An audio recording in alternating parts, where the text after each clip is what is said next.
Welcome to Brain Health Matters, a series of courses, programs, and shows just like this, all designed to help you become healthier so your brain can become happier and stronger.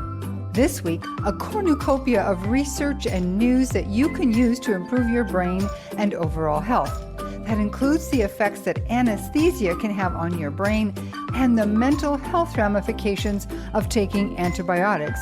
Stay tuned. Brain Health Matters is brought to you by Don't Let the Memories Fade. Learn many enjoyable ways to enhance body, mind, and spirit with simple lifestyle changes that will help you improve your memory and your mind. You can create a healthier, more vibrant future with Don't Let the Memories Fade. Available in ebook and paperback on Amazon everywhere. Hello there, and welcome to Brain Health Matters.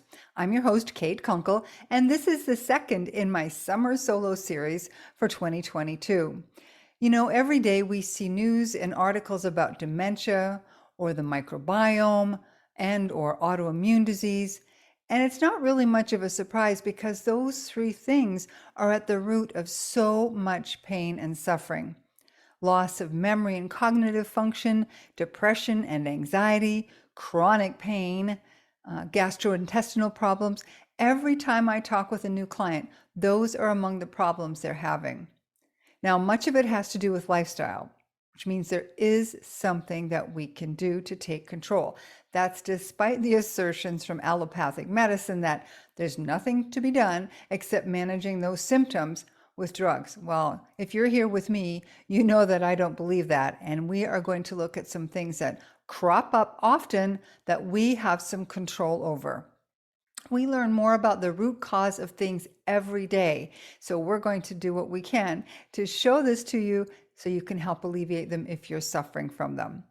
So first, let's talk about sleep, because we know that many people have problems getting adequate sleep, and we've talked a lot about it on this podcast. It's one of the most important things we can do to boost our brains and be healthier overall. Now, conventional wisdom has us believe that the 7 or 8 hours we, hopefully, spend sleeping each night must be uninterrupted if they're going to give us the best possible outcomes. But there's great new research from Copenhagen that shows that the neurotransmitter noradrenaline, also known as norepinephrine, causes the brain to, get this, wake up more than 100 times a night. Now, this might sound worrying to you, and it certainly did to me at first, but apparently it's perfectly normal and may even indicate that you've slept well. So noradrenaline is a stress hormone, and it's a transmitter substance which is associated with our body's fight or flight response. It's related to adrenaline, and the levels may increase during stress, but they also help you stay focused. It seems that noradrenaline causes you to wake up more than 100 times a night, but it's for such a brief moment, you don't even notice it. But neurologically, you do wake up because your brain activity, they know this because the brain activity is the same as when you're awake. So the leader of the study from Copenhagen believes that this brain activity is the essence for the part of sleep that makes us wake up rested and enables us to remember what we learned the day before. The refreshing part of sleep is driven by waves of noradrenaline, which are also important for memory. That's why it helps you integrate what you've learned from the day before and put it into memory. The researchers likened the short awakenings as a way to kind of reset the brain so that it's ready to store those memories when you dive back into sleep, because it's during sleep that they're stored. So when we sleep, this level of noradrenaline in the body is constantly increasing and decreasing. It's like a wave. So the higher number of deep noradrenaline valleys is associated with the best memory. So it seems that this up and down dynamic is what strengthens the sleep process, which affect our memory. So besides increasing our knowledge of the engine room of sleep, this study provides some food for thought, though, when it comes to antidepressants, because some forms of antidepressants increase the level of noradrenaline in the body. That increases the risk that you'll see fewer deep sleep valleys, which could then affect your memory. And we know that oftentimes those suffering from depression or who are on antidepressants have memory issues. So the study authors suggested it would be important for doctors and researchers to keep this in mind when they're prescribing and developing antidepressants. So what does this mean for you? If you are on antidepressants and you're suffering from memory issues, it would be a good idea to talk to your doctor about what they could be doing to your sleep patterns. Since poor sleep itself can contribute to feelings of depression, the very thing that's supposed to be helping could actually be causing more issues. So that's our first little news and research story. Next up, you're probably aware that antibiotics can seriously mess with your gut health. In fact, it's so well known that many people take probiotic supplements after a course of antibiotics to help replenish the gut microbiota. But some recent research showed that it's more than just the microbiome that's affected. It turns out that just one course of antibiotics can actually increase the risk of depression and anxiety. So there was a study conducted in the Netherlands with young, otherwise healthy college students who'd been treated for relatively minor ailments. They'd all recovered from their infection when they were recruited for the study. And it turns out that the students who'd taken antibiotics in the last 3 months paid much closer attention to negative facial expressions, especially sad ones. Why does that matter? Because according to the researchers, it's a well-established fact in psychology that people who pay more attention to negative emotions have a higher risk of developing mental illnesses such as depression and anxiety. The question then is it the antibiotics that cause this, or is it because the infection caused inflammation, which can affect the brain and lead to the depressed or anxious feelings? This was answered in part by other studies that have shown that people who have an infection treated with antifungal or antiviral drugs don't have this increased risk of depression. So that pretty well leaves antibiotics as the suspect in the cause for the negative mood. And also there have been animal studies that have shown that antibiotics can cause symptoms of depression. What does that mean for us? It means we should be careful of when and how often we take antibiotics. We know that doctors seem to be far too generous with prescriptions for them. Also, the meat and chicken consumed in North America is generally laced with antibiotics thanks to these factory farming practices. Eating a whole foods, plant-based diet is one way to avoid at least that source of these dangerous drugs. Now, this relationship between gut and mental health has spawned another new field of study, and this is fascinating. Psychomicrobiotics analyzes the microbiome and neuropsychiatric disorders like schizophrenia, autism, and depression. So these disorders are unfortunately becoming more common, and the lack of serotonin could be one of the reasons. We know that serotonin is one of the transmitters involved in controlling mood, and it's produced by the bacteria inside the gut. If they're out of balance, thanks to chronic stress or a rotten diet, then it creates a state of dysbiosis. That means the serotonin isn't produced, and this causes a collapse of it's called the endocannabinoid levels in the blood and brain. So according to some recent studies, it's the lack of those molecules in the hippocampus, which is, we call it the little seahorses. It's Latin for seahorse because that's what they look like. They're small brain structures involved in the formation of memories and emotions. And if they're not 100%, it can cause depressive behaviors.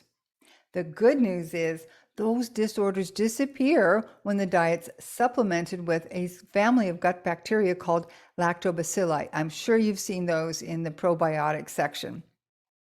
Obesity, cardiovascular diseases, allergies, cancers, and neurodegenerative diseases are all also related to gut dysbiosis. So researchers feel that by restoring good functioning of the microbiota, these conditions could also be alleviated. Now, if you're a longtime listener to Brain Health Matters, or if you've read Don't Let the Memories Fade or The Vegan Brain, or pretty well any of my blogs, you already know about this relationship. The challenge is to remember it when you're feeling out of sorts and take steps to correct any imbalance before it gets out of hand. Since depression, anxiety, and many other mental health issues are connected to the likelihood of developing dementia, this is something that really should be taken pretty seriously. Now, in happier news, it turns out that optimists, especially those who have a more positive attitude toward aging, are less likely to get dementia than those who worry about getting old. In a study done by the Yale School of Public Health, participants were surveyed on their beliefs around aging. For instance, they were asked whether they were as happy now as they were when they were younger, or whether they believed that things got better or worse with age, and if they felt less useful with age. The researchers assessed each participant's cognitive status every 2 years by a standard test, and it was done over the phone. And study participants also provided saliva samples to see whether they had the APOE4 gene, which we know is linked with an increased risk of Alzheimer's. And the great news is that even among those who carried the APOE4 gene, those with positive age beliefs were nearly 50% less likely to develop the disease than their negative peers. Positive goes a long way. And in the entire group, those with a positive attitude toward aging experienced a 19% reduced risk of dementia. So I can tell you as a brain coach that I've seen how having a positive attitude can turn around even a serious diagnosis. So I truly believe it would be a good thing if people would stop going on about anti-aging and embrace it. What's this fascination with anti-aging? No, we don't want to get old and decrepit, but embrace the changes that we experience as we age. It's better than the alternative, right? We don't want to just let ourselves go and just accept aches and pains, but it seems more helpful to embrace the power of our knowledge and experience, because that's what we get as we age, and use it to embrace the changes that we will experience them no matter what. So here again, a healthy lifestyle filled with new experiences, nutritious food, and continual learning can make all the difference in the world. So there you have it. Keep your negative self-talk in check and never say anything to yourself that you wouldn't say to anyone else. And surround yourself with positive, supportive people who'll reinforce your healthy lifestyle habits. Now, when we come back, what are your chances of developing dementia if you have a chronic disease? You have 86 billion reasons to go vegan, and they're all resting right between your ears. That's right, 86 billion neurons that make up the master controller we call our brains. And while they're in control, our lifestyle choices determine how well they work, and that means we must nurture and protect them. The best way to do that? With a whole foods vegan diet that nurtures not just the physical, but also the emotional, mental, and spiritual brain. In the vegan brain, you'll learn how whole plant foods can nurture the healthiest version of yourself, and, perhaps more importantly, how your choices can reduce suffering for countless animals and help create a more compassionate, sustainable world. The Vegan Brain Second Edition also includes nutritious recipes and meal plans so that your journey towards a kinder, healthier future will be easy and delicious. Pre-order your copy now for delivery July 7th. Available in ebook format on Amazon. Welcome back. This next research is very important because so many people have chronic diseases, and we know these are serious risk factors for dementia. So in the past, researchers have known that multimorbidity, which means having 2 or more chronic diseases at the same time, is pretty common in older people, especially those with dementia. But not too many studies have investigated whether there's a link between midlife multimorbidity and dementia. But in a recently published French study, researchers tracked more than 10,000 British civil servants for an average of 32 years. That's a long time to keep track of people. They found that if people had multimorbidity at the age of 55, they were almost 2.5 times at greater risk of dementia compared with people who did not have any of these chronic conditions. They also found that the later a person developed multimorbidity, the weaker the likelihood of developing dementia. Also, the risk associated with multimorbidity at a younger age increased even more when there were 3 or more chronic conditions. And we know that many people have many chronic conditions. If you've been following this show or the work of many brain health professionals like Dr. Bredesen or Dr. Perlmutter, you've seen how things like diabetes, hypertension, autoimmune diseases are all risk factors for developing dementia, and those things often go together. Since most of the multimorbidities identified as risks in this study are inflammatory diseases, and chronic inflammation is an important contributor to brain degeneration, this whole relationship isn't too surprising. What is disturbing is that so many allopathic practitioners don't address these issues when their patients come to them. If they have diabetes or hypertension or they're obese, knowing that dementia takes decades, 20 or 30 years to develop, that means that patients who've begun developing these issues at midlife have a long time to incubate the inflammation that can lead to dementia. So what does that mean to us? Those of us who are determined to prevent this? The key is to prevent and control common diseases such as diabetes, arthritis, inflammatory bowel disease, and heart disease. It's not just to reduce the suffering from the disease itself, but also to prevent the cumulative effect of multiple diseases on the brain. Because if you don't have a healthy brain, all of those diseases are going to get worse because you can't make good choices. Now, on the subject of obesity, there's also been some new research that makes an even stronger connection between excess weight and poor brain health.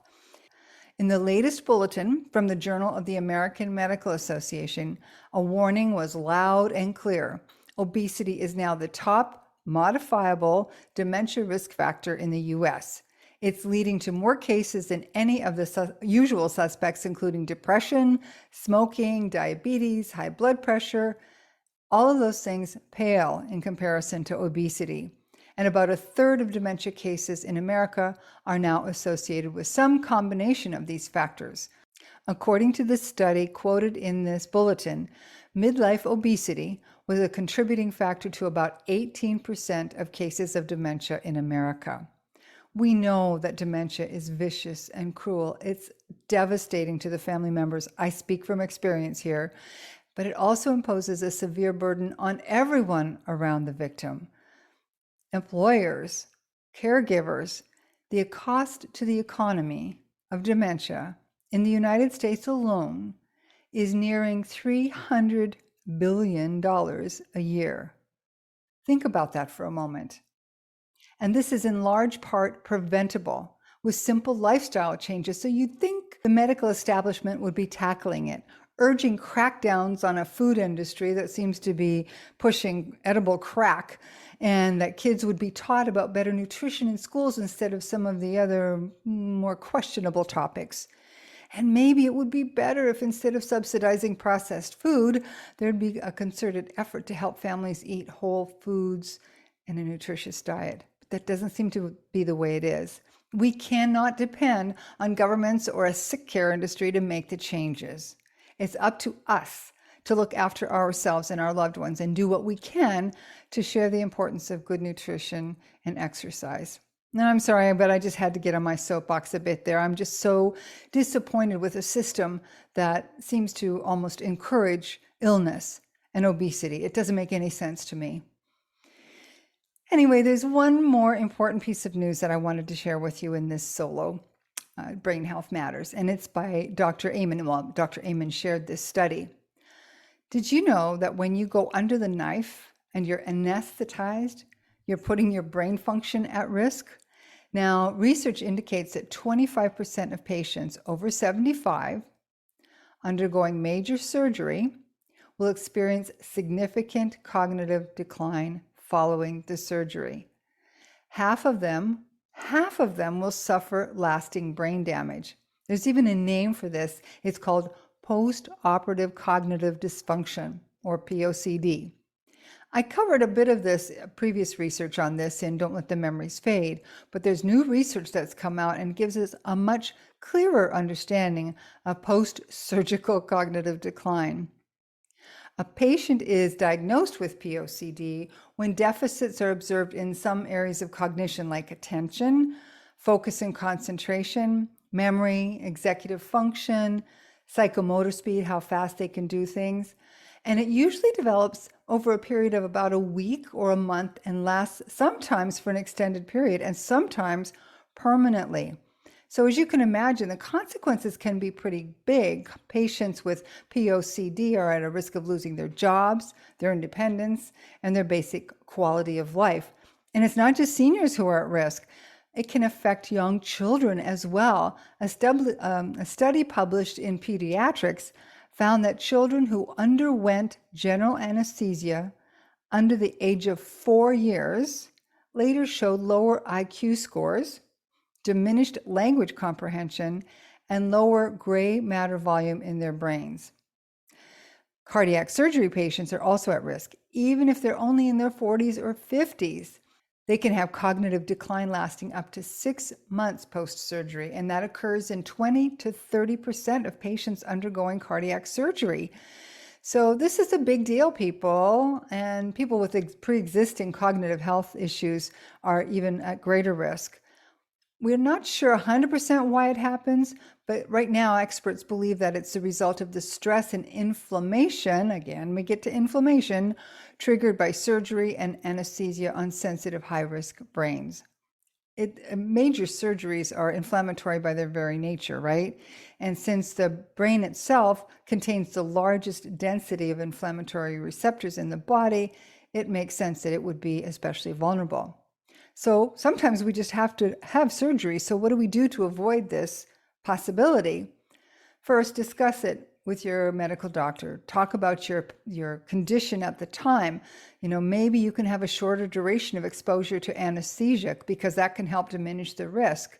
And if you're on certain medications, is there a possibility of reducing those before you have this surgery? Of course, one of the best things you can do in this, in all cases, is to develop brain healthy habits before and after surgery. Eat brain healthy foods, exercise, avoid inflammatory foods and alcohol. We have so much power in our hands and in our forks and on our feet in the form of walking shoes. We only have one brain. We have to make the best of it because life is really hard if it's not working correctly. Take action because it's never too early to look after your brain, but it can become too late. I'm Kate Kunkel, and I'll see you back here next week. Thank you so much for joining us for this episode of Brain Health Matters. Be sure to subscribe with your favorite podcast service so that you can get all the latest episodes when they're released. Brain Health Matters is brought to you by The Musical Brain, Book 3 in the Healthy Brain series. Enjoy the fun and easy practices in this book to improve your memory, sharpen focus, and master your mind with the healing power of music. Available on Amazon everywhere.